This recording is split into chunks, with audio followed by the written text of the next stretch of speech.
This isn't the working class rising up. This is the ruling class punching down. My game's bigger than your game. First rule of gladiator school, bro. Don't punch down. Charging into a goblin. Hail Trump! The threat from outside forces is far less sinister, dangerous, and grave than the threat from within. Control your own body.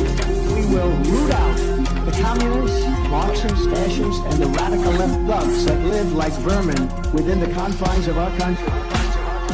We can fight the entire grinding system. Nobody can. But together, everybody can. I did nothing wrong. Hello and welcome to Did Nothing Wrong Live, the show that cuts through the noise and helps you make sense of the chaotic information space around us. I'm Griff Somke, and with me are Jay McKenzie and Carl Folk. In today's episode, we will discuss the information shutdown currently happening across the federal government, as well as the sorry bunch of Trump cabinet nominees currently being vetted in the United States Senate, and Trump's threats to expand the U.S. prison camp at Guantanamo Bay. Keep listening to learn more, and remember to smash those like and subscribe buttons, kind of like Trump smashing the websites that keep us safe and healthy. Today is Friday, January 31st, 2025, and we saw the modern day equivalent of a book burning today.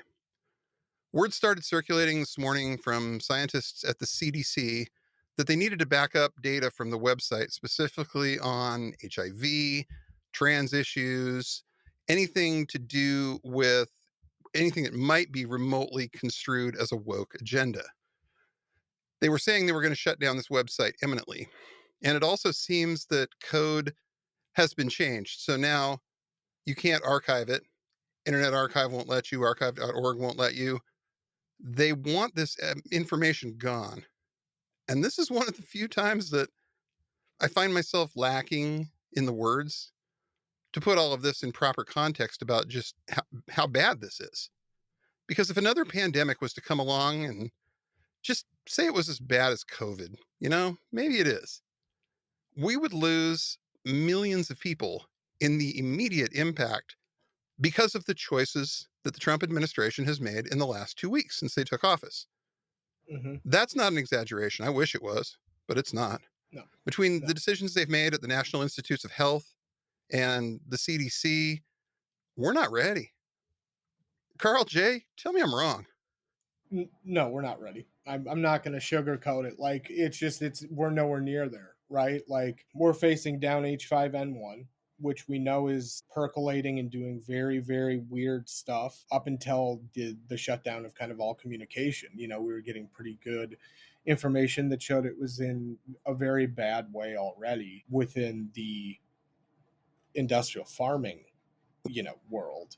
And we have had a couple human cases here and there, but it's starting to do, worse. And so when you have that coupled with now what, is kind of what appears to be the wholesale gutting of history and now turning these systems into tools of control versus tools of education,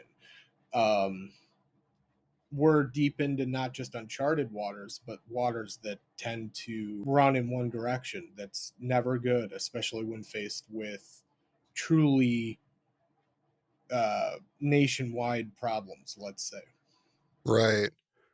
Right. And the more we have gone on today, the more we have seen various websites either going offline for the day or going offline for a couple hours for maintenance. Reuters has an article out saying that things are going down because they're getting scrubbed of DEI. But, great question. And Jay, you and I have covered this a bunch. The people who are currently pulling a lot of the levers in government right now are literally these 25-year-old Groyper kids. How much of this stuff do you think is ever coming back? Well, who knows? And who knows how many of these pages are going to come back? Who knows what the ones that do come back, what the changes are going to be, and who is going to have time and go through each page and compare and contrast. And you're right, you can't archive if the page is back up tomorrow, right? The reason they added this code, the robots.txt, so you can't archive it, is these sites are going to come back online.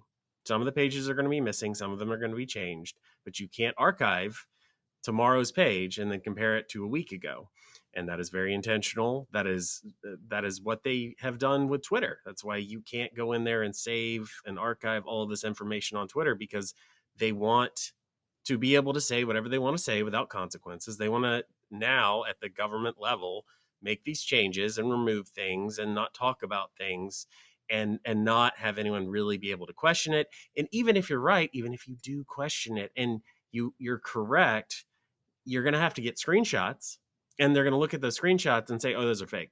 Oh, you doctored that. Oh, you photoshopped that. That's not real. And then they're going to sue you, and they're going to have the power of Elon Musk or Trump or one of the other billionaires. And what are you going to do?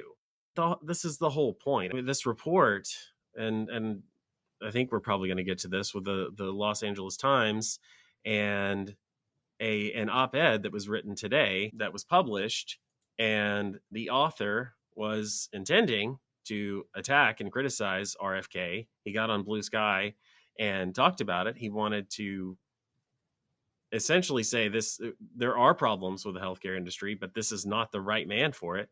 And the Los Angeles Times edited out his own op-ed, changed the title, changed the conclusion, and removed the harshest criticisms. And then the owner of the Los Angeles Times tweeted it out as if this was an endorsement of RFK Jr. to get confirmed.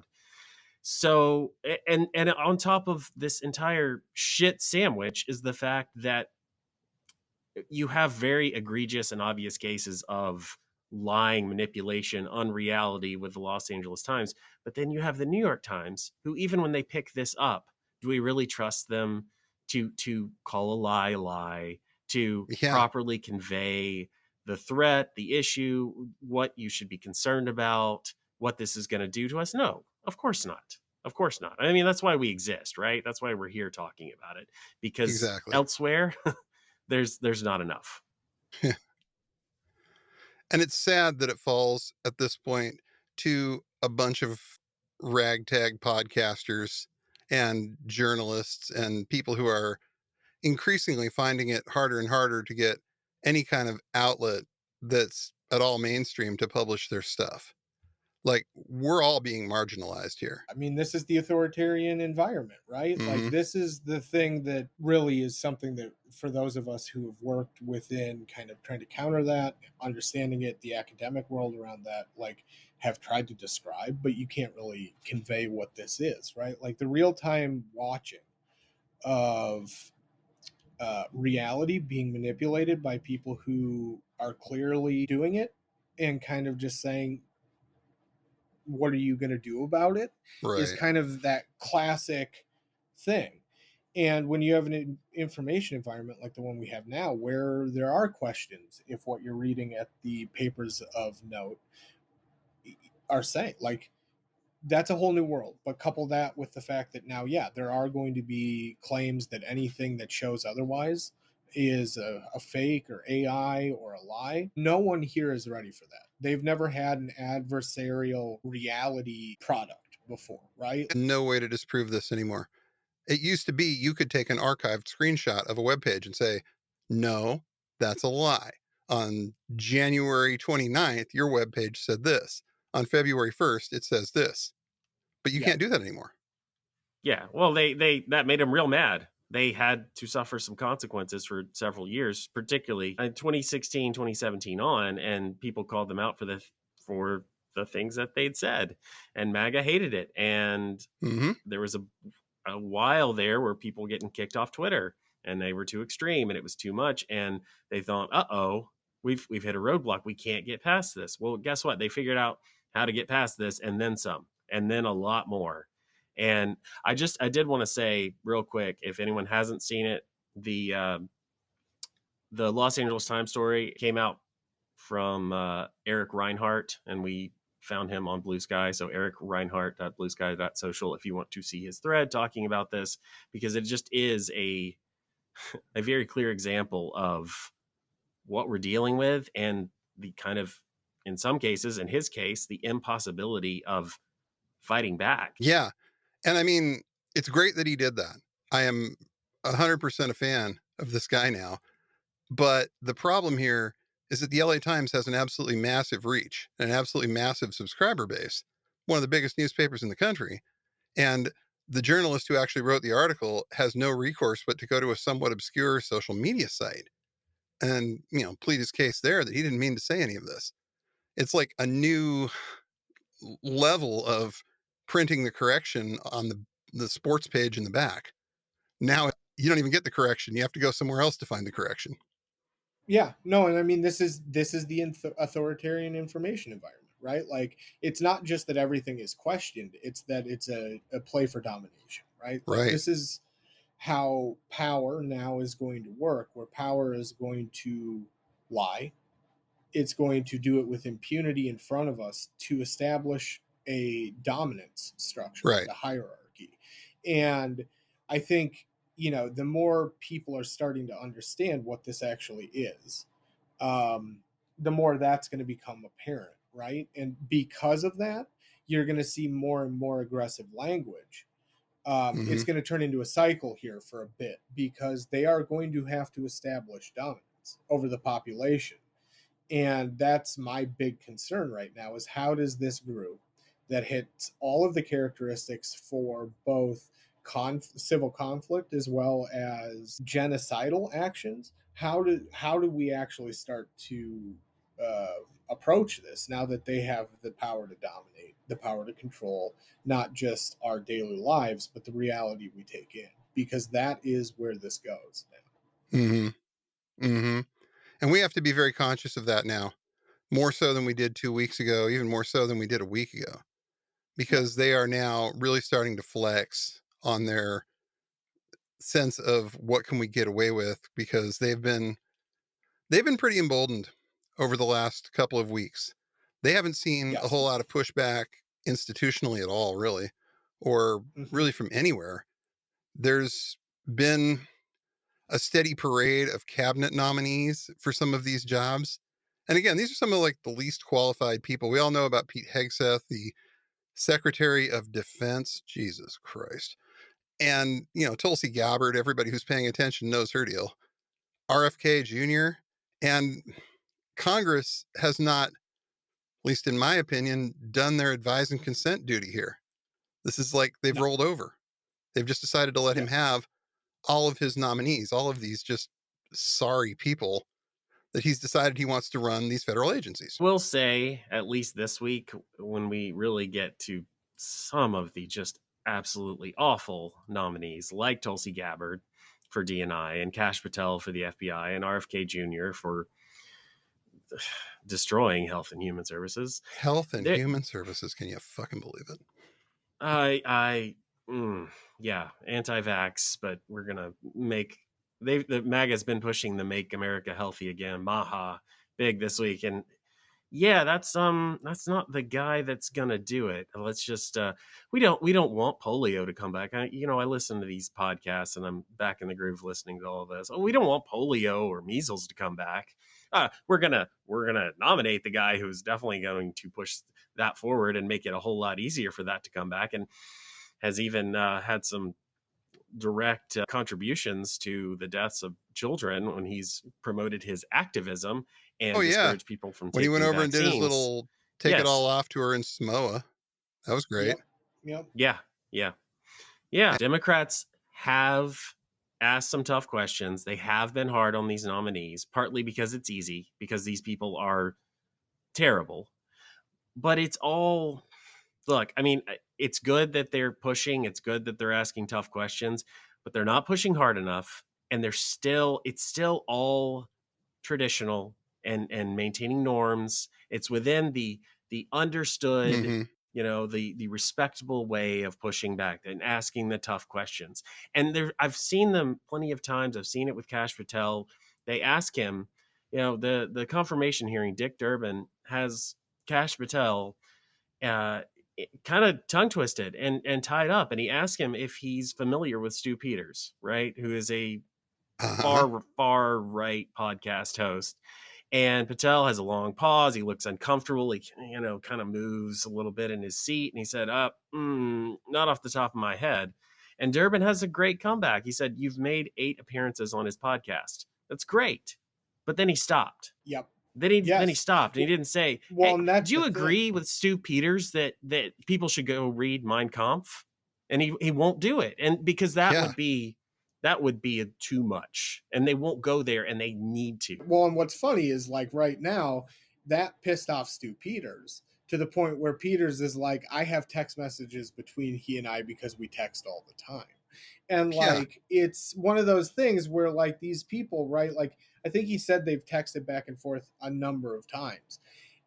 This is that petty thing with fascists, right? Where like when one of them kind of even hints that like there might not be a relationship where there might not be a power thing where there is, these guys get mad. And it's, if the Democrats were smart, they would hire some counter extremism experts and some people who are experts in the far right and the modern kind of new right, and they would get them in their offices to explain everything, because this stuff they could be making again hay in a way that's fundamentally impossible to get over if they had any want to do that. But there seems to have been some kind of agreement that they literally aren't going to push back, and some of them now are starting to speak, like I said earlier, in a way where they might. But like this stuff that came out about Schumer and the conversation that happened around the initial pushback to federal funding being cut and stopped is absolutely damning. And it really, I mean, the president of the United States literally just pulled security from Milley, from Pompeo, from a whole number of people, and then publicized it, put a target up. What are we doing? We know at least some of these people have been targeted by, hostile governments, hostile foreign governments. I mean, I'm no John Bolton fan. I have no use for John Bolton whatsoever, but I don't want to see the Iranians knock him off, And they've tried, and they'll try again. No, and that's just it. I mean, him publicizing that on top of it, this just goes to the Democrats' incompetence in this moment and inability to rise to it, except for the governors seem to be the ones that need and are speaking up, right? You have Pritzker saying what he said. Now you have other governors starting to do things that look a lot like, pushback.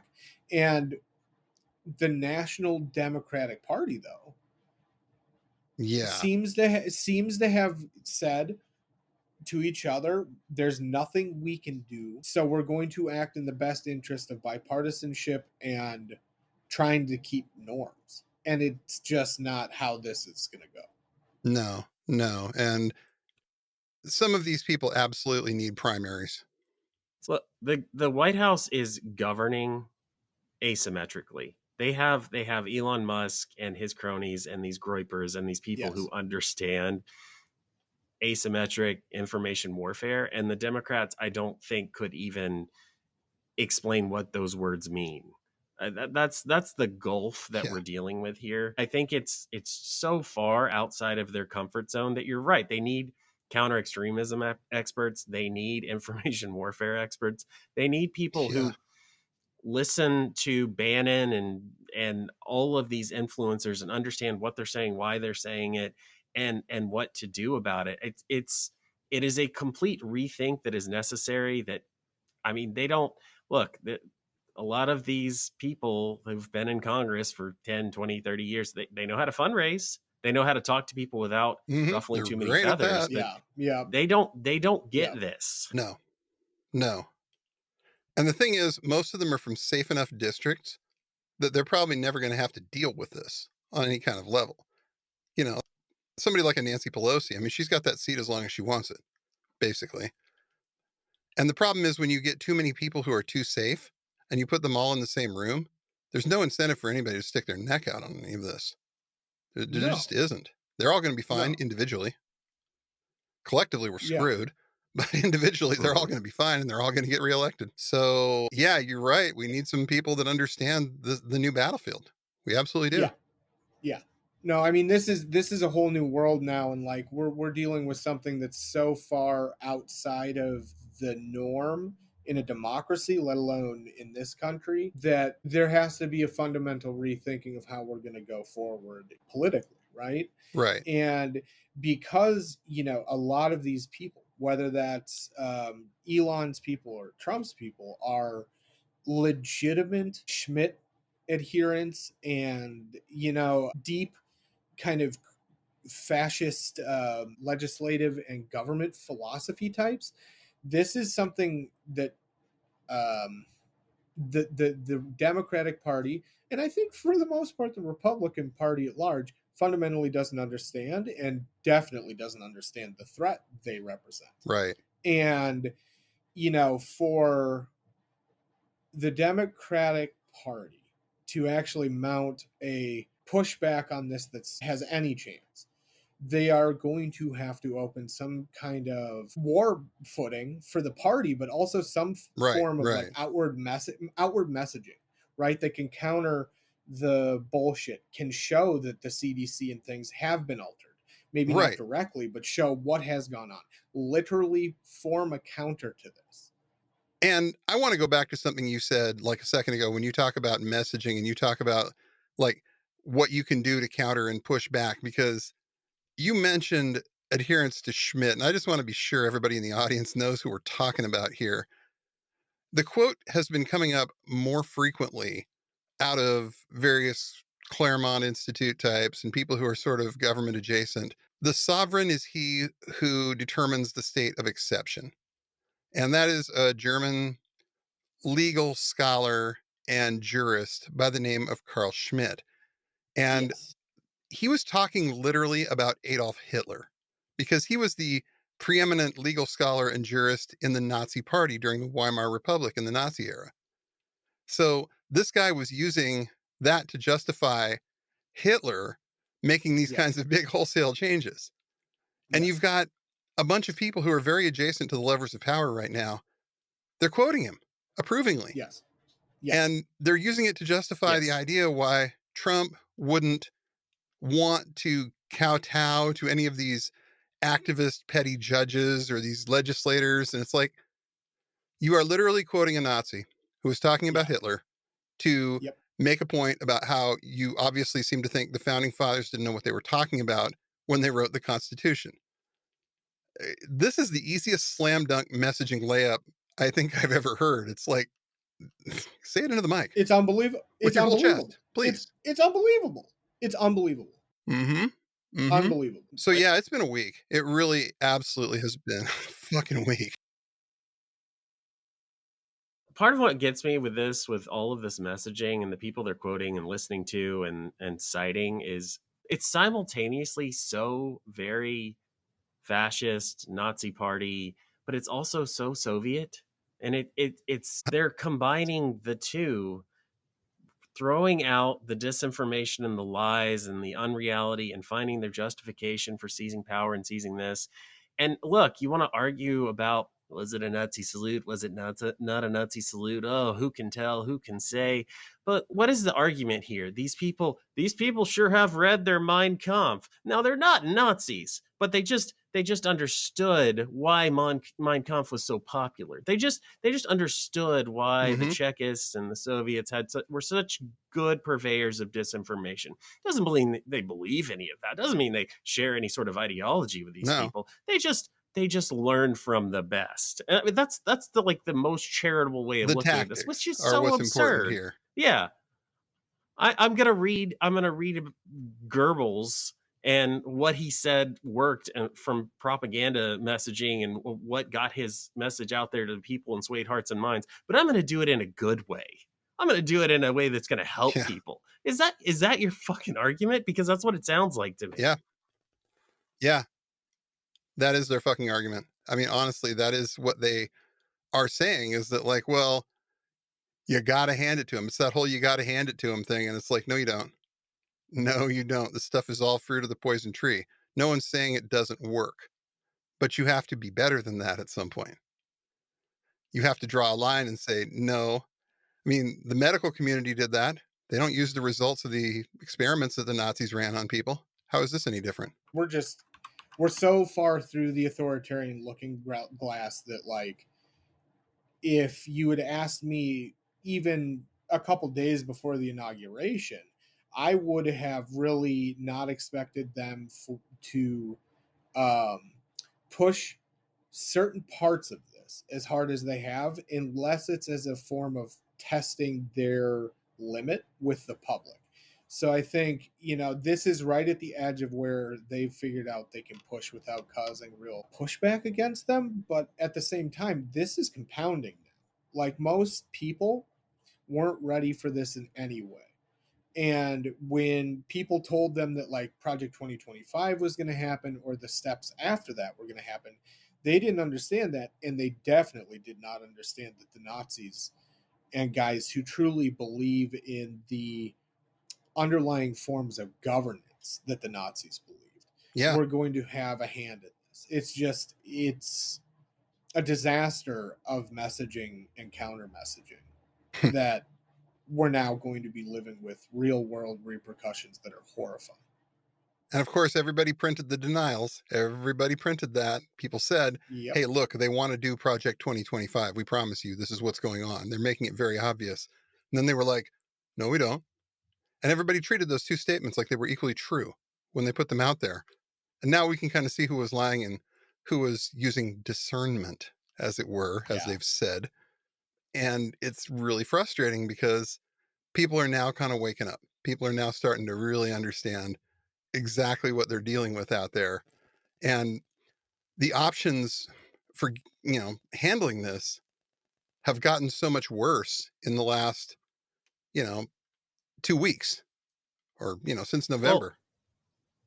The one thing that they did this week that finally got Democrats off their ass and to push back for the first time really was the memo from the Office of Budget and Management freezing all the federal funding, right? And it just created chaos, disarray. Nobody understood what it meant. They were waiting to see, are the courts going to weigh in? Is this legal? Is it not legal? Even if it's illegal, are they still doing it anyway? And can anyone stop it? I mean, it was complete disaster. And it was bad and good. Democrats called it out and they actually started to show a sliver of spine. That's great. But what was that, 3 days ago? At this point, so much else has happened that, it was bad. There was backlash. People called it out. And eventually Trump reversed it. And it's still not fixed because there's still uncertainty about what exactly it meant and is going to mean in the future, and whether any of it was legal. It's still a chaos, but the news cycle has moved on 10 times over. And so, this is one of those things that it's, if Obama had done it, if Biden had done it, we'd be talking about this for weeks and months, and it would have been a huge scandal. But now, honestly, most people have probably already forgotten it, if they even knew about it in the first place, because there's 50 other things that had happened. And this is all by design. Yeah. And they're going to keep doing it this way. You are being rushed from one crisis to the next. Just, you can't keep up. Yeah, this is the information overload environment, right? Like, this is what happens, when you get people to the point where all novelty pushes them past the point of exhaustion, right? And so now the game is just keeping people in a constant state of tension with themselves and externally. And I don't think they're thinking it through like that, but I think that the outcomes are the same, right? All of this, all of these questions, all of the questions about whether this agency is actually here, is it gone, has it been affected? All of these different things start to bounce around in real unpredictable ways. And a lot of people aren't going to be able to discern what the net outcome is, but the impact's going to be the same as if it was intentional or not. Right. And who says that there's anything different at this point about it? It's really, if you were planning to wreck the government in the shortest amount of time, what would you do differently? What fundamental changes would you make to this approach?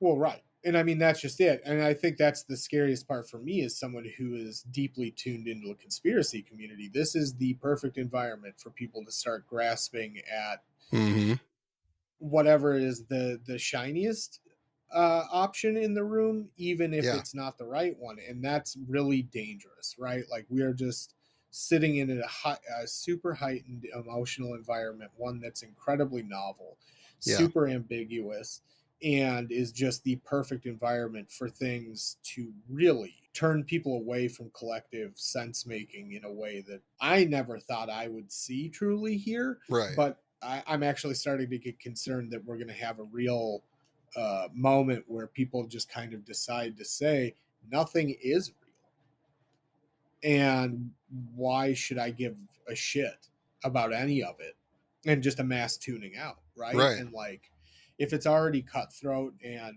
social Darwin to the core, which is what these people want, because that breeds the violence they need, and want to shape society. Like, people may check out, and that's ultimately the point. And I'm concerned that we're actually going to reach that environment way quicker than I really understood it was going to be, because normally you kind of click things in, but if we're just going to do trauma, and get people nice and traumatized, that's another tactic to do it. It's the brutal one, but it is. And look at, I mean, you want to see an example of this? Look at how many people jumped on this election was stolen conspiracy theory that certain people who are kind of, I guess, blue and on adjacent were pushing real hard. The idea that if we went out and somehow, if somebody did something, we would be able to overturn the results of this election because it was obviously stolen. And these people had no problem, especially the big influencer types over there, pushing this to their fan base. They know these people are hurting. They know these people are traumatized. They know exactly what's going on, and they're putting that out there. They don't give a fuck. It's the same just asking questions. Yeah. Uh-huh. Yep.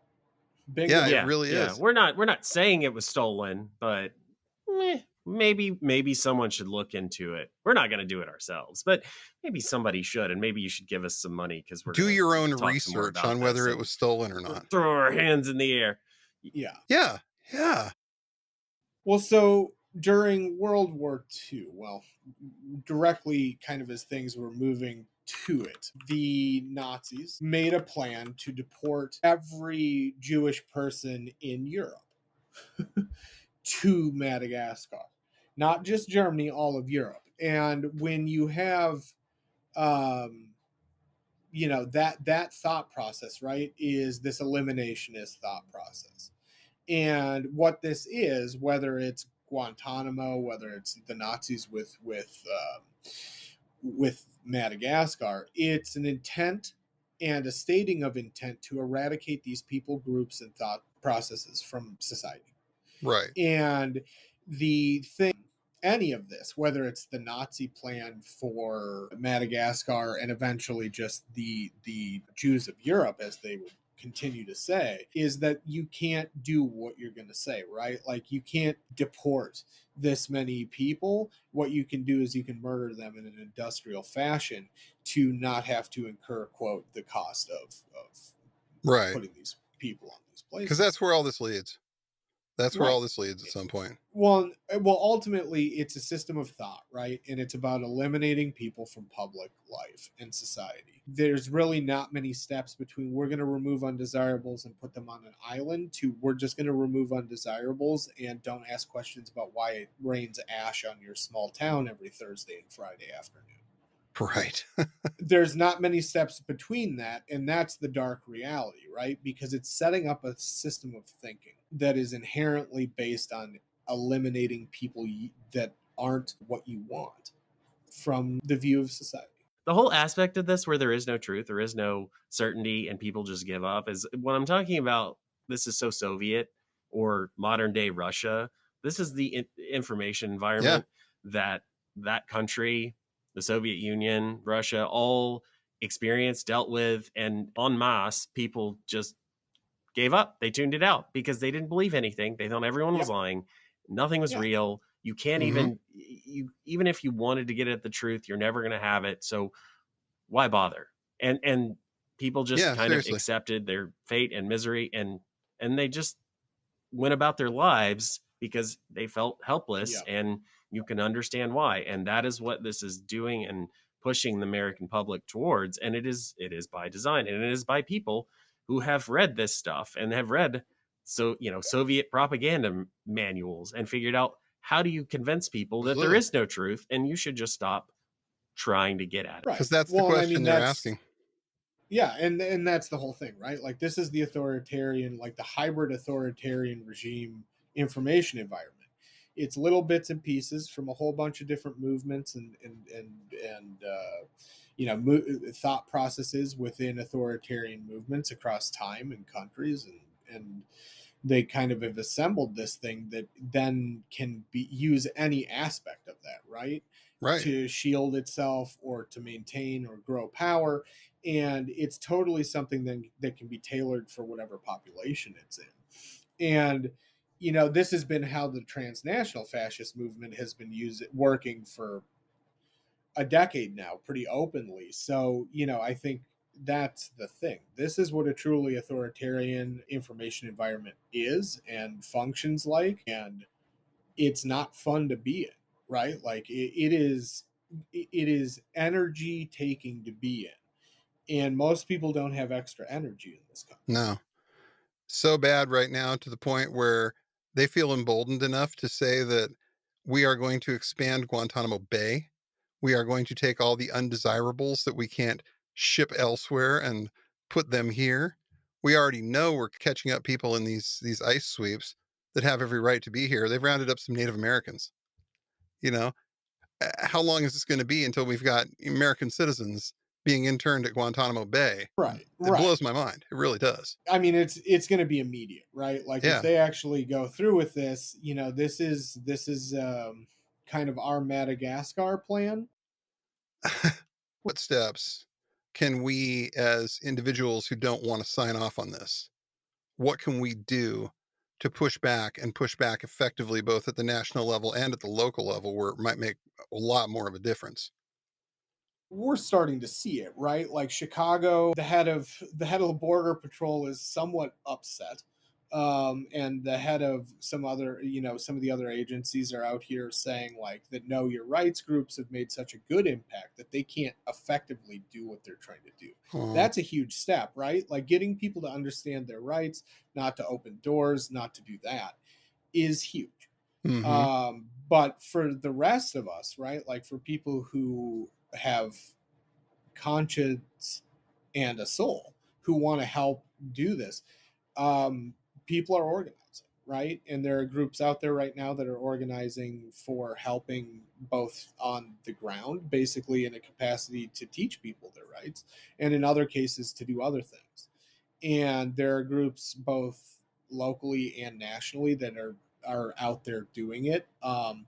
And it just depends on where you are, right? Right. And for a lot of people, this might be their first exposure to, like, really thinking about how do we start to push back. And it's really look locally and look in your community and talk to people because there are going to be people who know where to go out there. Yeah. Yeah. And I think also, we can talk about electoralism, but I think while we're still in the middle of all of this, if you've got a representative that's not on board, is pushing some of this away, you should probably call that representative. You should probably set some time aside every day to make phone calls to that representative's office. Same with your senators.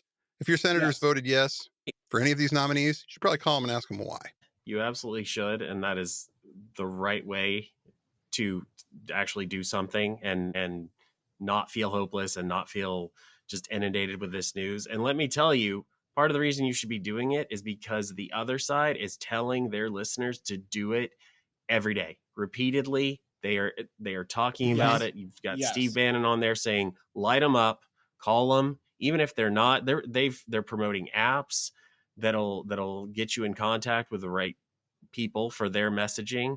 You may not even be, these are people that may not even be in the district of the person that they're calling, but Bannon and all of these influencers saying, call them, put pressure on them, make them know that this needs to change. So look, if it was pointless, if it was useless, they would not be saying this, but they're saying it every day.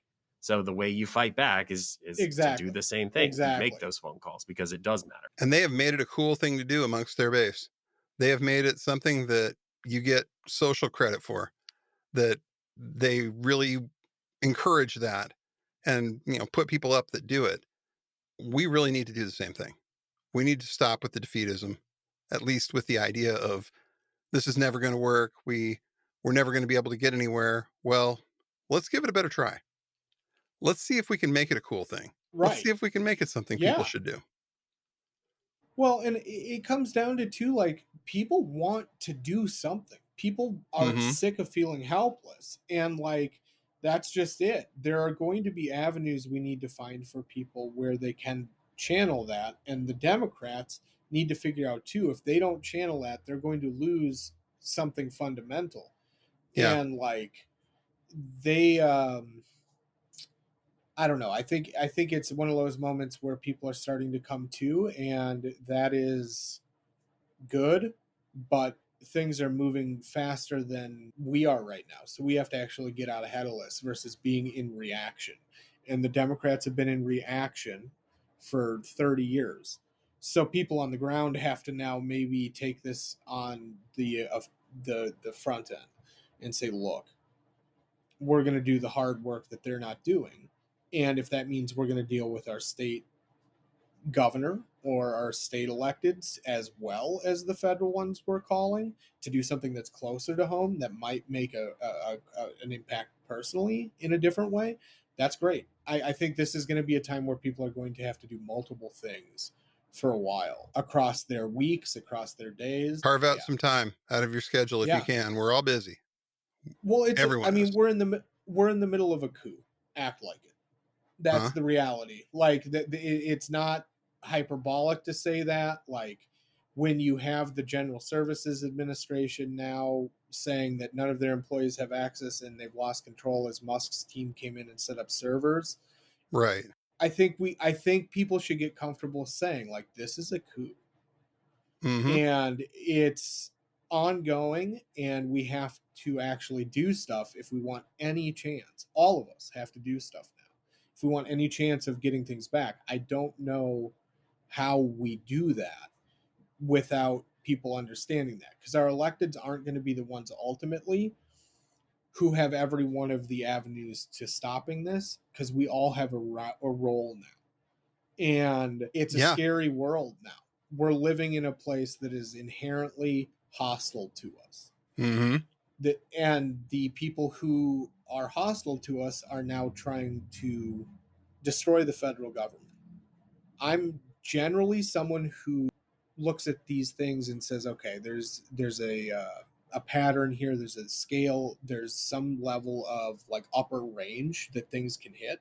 This doesn't have an upper range right now. The assault on our country is only accelerating. They're not slowing down. They are furthering emboldening themselves. And we have to just admit that and work forward, which means everything from calling representatives to organizing with your friends to backing up data that the federal government tries to destroy. All of those are avenues. We all have a place. Yeah. And the thing is, once you've named it, once you've said, yep, the world is a scary place, but here's some stuff we can do to take back some agency, to feel like it's less scary. That helps more than I think most people realize. The idea that you have taken that first step into, I'm going to make my own world less scary. I'm going to make the world around me less scary by pushing back on this. Exactly. That helps a ton. So really, that's the first step, I think, is to find somewhere, someplace where you can start doing something. And it's easy to find. There's a lot of it out there right now. Yeah. I mean, we are going to have to be our own hope for a little bit here. Mm-hmm. And that's very powerful, but people are going to have to find those moments and those seconds and those days where they have that hope, because it's on all of us now to really bring this thing back. That's where we're at. Well, folks, that's our show for the week. Remember to like and subscribe on your content platform of choice, and we'll see you next week. And remember, everyone mentioned did nothing wrong. Bye now.